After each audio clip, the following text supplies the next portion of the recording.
नमस्कार दोस्तों, आपका फिर से स्वागत है WN टेक्नोलॉजी पे। आज बहुत ही इंफॉर्मेटिव वीडियो लेकर के आया हूं, जो कि ये पाकिस्तान से है। जैसा कि आप थंबनेल देखकर समझ ही गए होंगे कि ये पाकिस्तान की एक बहुत बड़ी प्राइवेट बैंक है।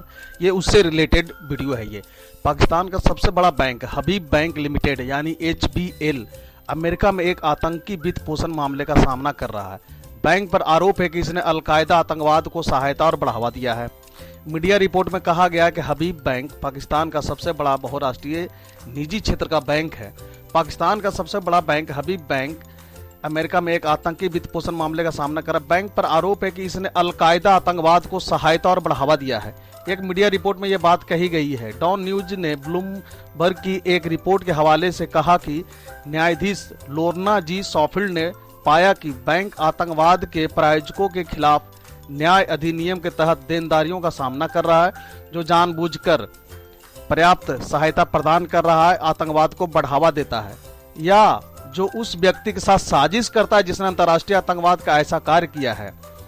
इसमें बैंक का क्या कहना है तो सुनिए। गंभीर कानूनी आरोप पर प्रतिक्रिया देते हुए HBL ने गुरुवार को एक द एक्सप्रेस ट्रिब्यूनल से बात करते हुए कहा कि शिकायतों में आरोप आधारहीन है और बैंक उनका पूरी तरह से और सख्ती से मुकाबला कर रहा है। अब एक सवाल यह भी उठता है कि क्या आतंकियों के बारे में बैंक नहीं जानता था? ब्लूमबर्ग की रिपोर्ट में न्यायाधीश के हवाले से कहा गया कि 3 समेकित मामलों में वादी ने पर्याप्त रूप से आरोप लगाया है कि हमलों की योजना में अधिकृत विदेशी आतंकवादी संगठन जैसे अलकायदा या लश्कर तैयबा जैसे मोहम्मद अफगान तालिबान, जिसमें हक्कानी नेटवर्क और तहरीक तालिबान पाकिस्तान शामिल है। वादी ने आरोप लगाया है कि बैंक जानता था कि उसके ग्राहक अलकायदा के आतंकवाद के समग्र अभियान के अभिन्न अंग थे, जो सीधे और प्रॉक्सी थे। तो क्या बैंक ने ऐसा जानबूझकर किया? अब ये बात भी तो हो सकता है ना कि ऐसा हो सकता है कि बैंक ने जानबूझकर किया हो। तो इस पर वहाँ जो जज हैं, न्यायाधीश ने कहा कि शिकायतों से यह भी पता चलता है कि बैंक ने जानबूझकर अलकायदा और उसके सहयोगियों को प्रतिबंधों से बचाने और आतंकवादी कृत्यों में शामिल होने में मदद की, जो जानकारी सहायता की आवश्यकता को पूरा करता है। न्यायाधीश स्कोफिल्ड ने कहा कि आरोप यह दिखाने के लिए पर्याप्त है कि HBL हमले करने की साजिश में शामिल हुआ।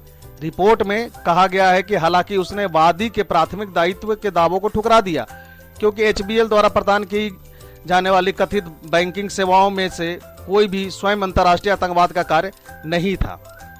पाकिस्तानी बैंकों पर लगाया गया जुर्माना या कोई नया नहीं है, इससे पहले भी बहुत बार लग चुके हैं। जैसे डॉन न्यूज की रिपोर्ट के अनुसार, ये डॉन न्यूज जो है वो पाकिस्तान का ही है, बहुत बड़ा पता है और ये बहुत विश्वसनीय वहाँ का है।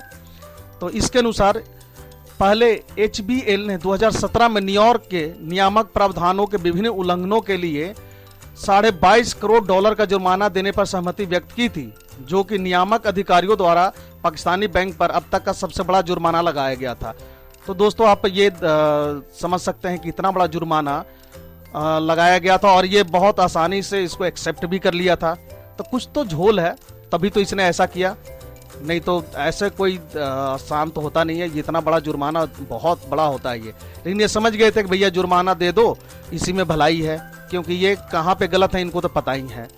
बैंक ने न्यूयॉर्क में एक शाखा संचालित करने और वहां अपने संचालन को खोलने के लिए अपने लाइसेंस को आत्मसमर्पण करने पर भी सहमति व्यक्त की थी। तो यही बात हो गई कि अपने लाइसेंस को भी आत्मसमर्पण करने पर आप सोचिए कि ये कहाँ तक डरे हुए थे।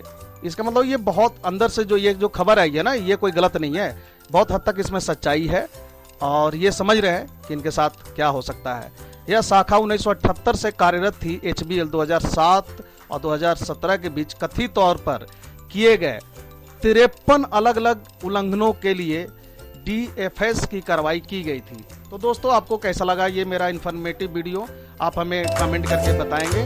Thank you, God bless you.